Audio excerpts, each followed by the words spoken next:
안녕하세요. 세무법인 엑스퍼트 류아라 세무사입니다. 드디어 13월의 월급 연말정산 시즌이 다가왔습니다. 아마 다들 기대가 좀 많으실 것 같은데 최대한 우리 환급을 많이 받는 게 좋잖아요. 그래서 오늘은 제가 꿀팁들이랑 연말정산 간소화 자료 홈택스에서 다운로드 받는 방법, 그리고 추가적으로 우리가 준비해야 되는 서류들 싹 다 정리해서 영상을 준비해봤습니다. 자, 그럼 우리 먼저 국세청 홈택스에서 자료 다운로드 받는 방법부터 바로 확인하러 가볼게요. 바로 일단 인터넷 브라우저 열어주시고요.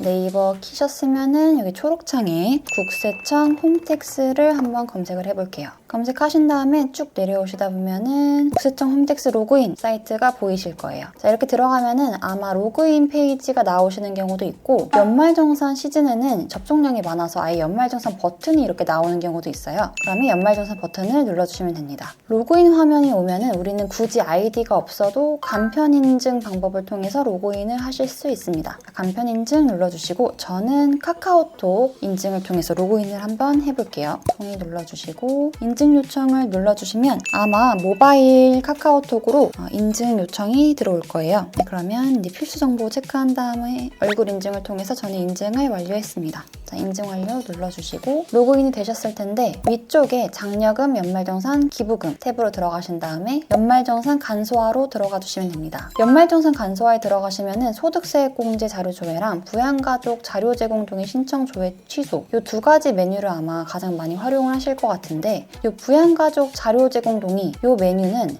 예를 들어서 내가 부양가족이 있을 수 있잖아요. 배우자나 아니면 자녀분들의 자료를 내 자료에 포함해서 조회를 할 수 있거든요. 근데 그러기 위해서는 한 번 동의를 받아주셔야 돼요. 한 번 동의를 받아놓으면 다음 해에 다시 또 인증을 하지 않아도 그대로 유지가 되니까 이 부분 참고해서 체크를 해주시면 됩니다. 자, 다시 연말정산 간소화 중에서 소득세액공제 자료 조회로 들어가 볼게요. 일단 소득세액공제 자료 조회 이 화면에서는 여기 아래쪽에 보시는 것처럼 이런 내가 공제를 받을 수 있는 항목들이 나열이 되어 있습니다.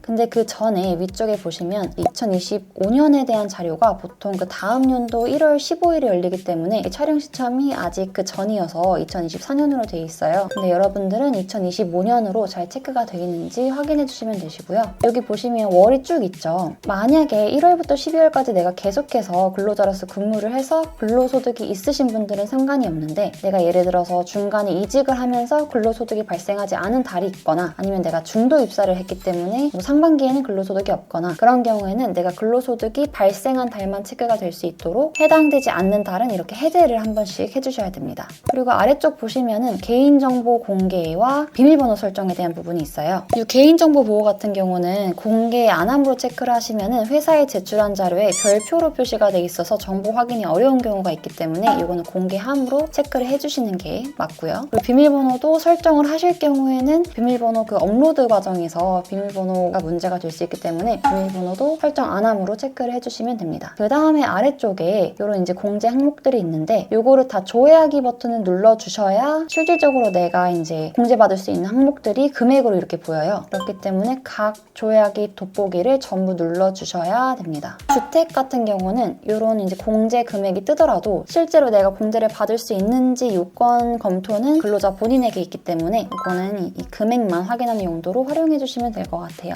내가 해당되는 항목을 모두 조회하기를 눌렀으면은 내려받기를 통해서 PDF 파일로 저장을 해주시면 되는데, 그 전에 내가 이제 해당되는 항목들이 다 체크가 됐는지 확인을 해주시면 되겠죠. 이 PDF로 저장된 이 파일 이름은 변경을 안 해주시는 게 맞아요. 변경을 하시면은 이게 오류가 날 수 있기 때문에 이 그대로 회사에다가 전달해 주시면 됩니다. 자, 지금까지 저희 홈택스를 통해서 연말정산 간소화 자료 다운로드 받는 방법을 같이 살펴봤어요. 25년 6월까지 회사 다니고 중도 퇴사했습니다. 연말정산 어떻게 해야 되나요? 자, 요거 이제 중도 퇴사하신 분들 연말정산을 회사에서 못해요. 안타깝게도 지금 회사를 다니고 계신 분들이 회사에서 연말정산을 하실 수 있는 거고, 지금 회사를 다니고 있지 않는 분들은 내가 직접 해야 되는데, 지금이 아니고 조금 있다가 우리 5월 달에 내가 홈택스로 종합소득세 신고를 통해서 직접 신고를 할 수 있어요. 네, 그래서 중도 퇴사하신 분들 지금 안 하셔도 되는 거니까 걱정하지 마시고 5월까지 조금만 더 기다려주세요. 제가 회사를 다니다 중도 퇴사하고 다른 회사로 입사를 했거든요. 그럼 어떻게 해야 되는 건가요? 내가 만약에 작년에 퇴사를 한 다음에 새로운 데 입사를 해서 지금 계속 근무를 하고 있어요. 그러면 지금 근무하고 있는 이 회사에서 그 전에 퇴사한 근로소득을 합산해서 신고를 할 수 있거든요. 근데 이것도 가끔 가다가 그 전 회사에서 그 근로소득 원천징수 영수증 받아오는 거를 조금 불편해 하시는 경우가 있더라고요. 그런 경우에도 지금 회사 것만 잘 이제 반영해서 신고를 하고 내가 5월 달에 두 개를 각각 합해가지고 직접 신고를 할 수가 있습니다. 25년 6월에 입사했습니다. 연말정산 어떻게 해야 될까요? 우리 그러면은 두 가지를 나눠서 생각을 한번 해볼게요. 2025년에 입사해서 내가 이 회사에서 근로소득이 계속 있었다. 그분들 연말정산 대상 맞고요. 근데 내가 최근에 2026년 1월에 방금 막 입사를 했다. 이분들은 작년에 대한 근로소득이 없잖아요. 이 회사에서. 그분들은 대상이 아닙니다. 선생님 그 프리랜서인데요. 연말정산 해야 되는 건가요? 요 분들은 지금 해당이 안 되세요. 요 분들도 마찬가지로 조금 있다가 우리 5월 달에 직접 신고하시는 분들이에요. 그래서 지금 신고하는 분들은 근로소득이 있는 분들입니다. 돈을 더 벌고 싶어서 이중근무를 했습니다. 연말정산 어떻게 되나요? 열심히 사셨네요. 그런 분들 같은 경우는 회사 A가 있고 회사 B가 있는 경우에 한쪽 회사를 내가 선택해서 예를 들어서 내가 A를 선택을 했어요. 그럼 B에서 원천징수 영수증을 떼서 A에서 한 번에 합해서 연말정산을 하실 수 있어요. 근데 이제 이중근무를 하는 걸 회사에 알리고 싶지 않다라는 분 계실 것 같아서 제가 하나 꿀팁을 말씀드리자면은 굳이 지금 선택을 해서 하지 않고 각각 그냥 기본 공제만 반영을 한 다음에 조금 있다가 우리 5월 달에 내가 직접 홈택스를 통해서 신고를 할 수도 있습니다. 선생님 저는 잘 모르겠군요. 환급 많이 받고 싶어요. 그 방법을 알려주십시오. 방법 알려드릴게요. 이 영상을 끝까지 시청하시면 됩니다. 소득공제, 세액공제를 아주 싹싹싹싹 긁어서 모아야 되거든요. 자, 그래서 우리 환급 최대한 많이 받는 방법을 위해서 제가 지금 칼을 빼들었습니다. 잘 들어보세요. 일단은 우리가 이걸 이해를 하려면은 연말정산이 도대체 뭔지에 대해서 말을 안 할 수가 없을 것 같아요. 그러니까 한마디로 이거예요. 내가 지금 작년에 1년 동안 급여를 받으면서 세금을 떼었거든요. 모르셨죠? 내 통장에 찍히는 돈만 보느라고. 근데 세금이 다 떼었습니다. 그리고 회사가 그거를 국가에다 대신 납부를 해줬어요. 근데 이제 납부를 할 때 그 세금은 그냥 일반적인 간이세표 뭐 이런 어려운 말로 되어 있는 세율을 곱해서 계산이 됐거든요. 근데 사실 사람마다 연봉이 똑같더라도 각자 내가 공제받을 수 있는 항목들이 다 다르거든요. 누구는 내가 부양가족이 많을 수도 있고 누구는 카드를 더 많이 썼을 수도 있고 그러다 보니까 각자 내 이제 공제 항목들을 다 반영을 해서 내 찐 세금을 계산을 하는 거죠. 그 다음에 내가 떼인 세금이랑 내 찐 세금이랑 비교해서 만약에 찐 세금이 더 낮다 그러면 환급을 받을 수 있는 거고 더 많다 하면 오히려 추가 납부를 해야 되는 상황이 올 수도 있어요. 이거 이해 잘 가시죠? 너무 어렵습니다.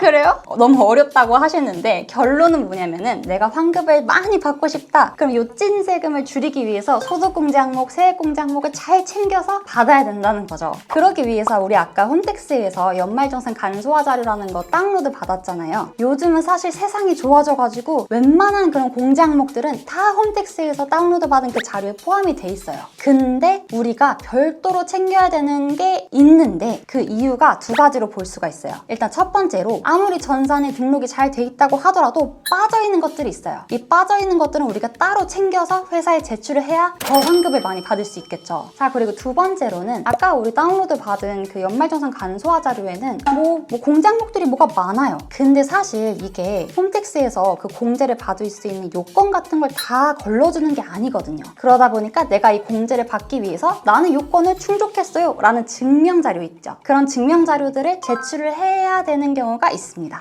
자, 예를 한번 들어볼게요. 대표적으로 4개 정도 말씀을 드릴 수 있을 것 같은데 의료비를 한번 생각을 해볼게요. 가끔씩 우리 왜 보면은 뭐 안경 구입 비용이라든지 산후조리원 비용 이런 것들은 영수증을 따로 받아서 수기 자료를 제출을 해야 되는 경우가 있거든요. 이런 것들 안 놓치시면은 환급이 더 많이 나오겠죠. 자, 그리고 두 번째로 교육비 얘기 한번 해볼게요. 우리 아이들 학원 다닐 때 뭐 학원이라든지 뭐 체육시설이라든지 다니면은 교육비 납입 영수증을 받을 수가 있거든요. 근데 이것도 전산에서 조회가 안 되는 경우가 많기 때문에 학원 가셔가지고 학부모님께서 교육비 영수증을 발급해주세요 라고 해서 받아서 회사에 제출을 해주시면은 또 플러스로 환급액이 늘어납니다.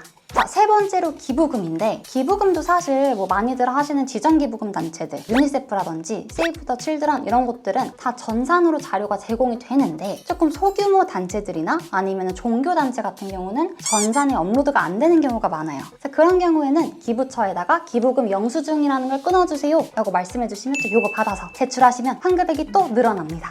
자, 마지막으로 네 번째, 월세 얘기를 안 할 수가 없는데 월세 세액공제가 피디님 생각보다 금액이 진짜 크거든요. 사실 우리 월세 나가는 비용도 엄청난데 뭐 연말정산 환급액이라도 땡겨야죠. 그렇기 때문에 월세도 받아야 되는데 요것도 임대인이 개인인 경우에는 거의 대부분 간소화 자료에는 제공이 안 돼요. 그러다 보니까 내가 여기 거주를 하면서 무주택이면서 월세를 냈다는 거를 증명할 수 있는 자료들 있죠. 뭐 임대차 계약서, 뭐 이체 확인증 같은 것들, 그런 거를 잘 모아서 제출을 해주시면 또 환급액이 커집니다. 자, 오늘 이렇게 2025년 1년 동안 고생 많이 하신 우리 직장인분들을 위해서 13월의 환급을 최대한 땡길 수 있는 방법을 전수를 해드렸는데, 다들 이 영상 보고 환급 많이 받으신 다음에 내가 올해 버킷리스트로 세워놨던 것들 딱 결제할 수 있는 그런 13월의 월급이 됐으면 좋겠습니다. 혹시 궁금하신 게 있으시면 댓글 남겨주시고요. 환급액이 이전보다 많이 나왔다라고 하는 분들은 좋아요와 구독, 알림 설정까지 꾹꾹 부탁드립니다. 감사합니다.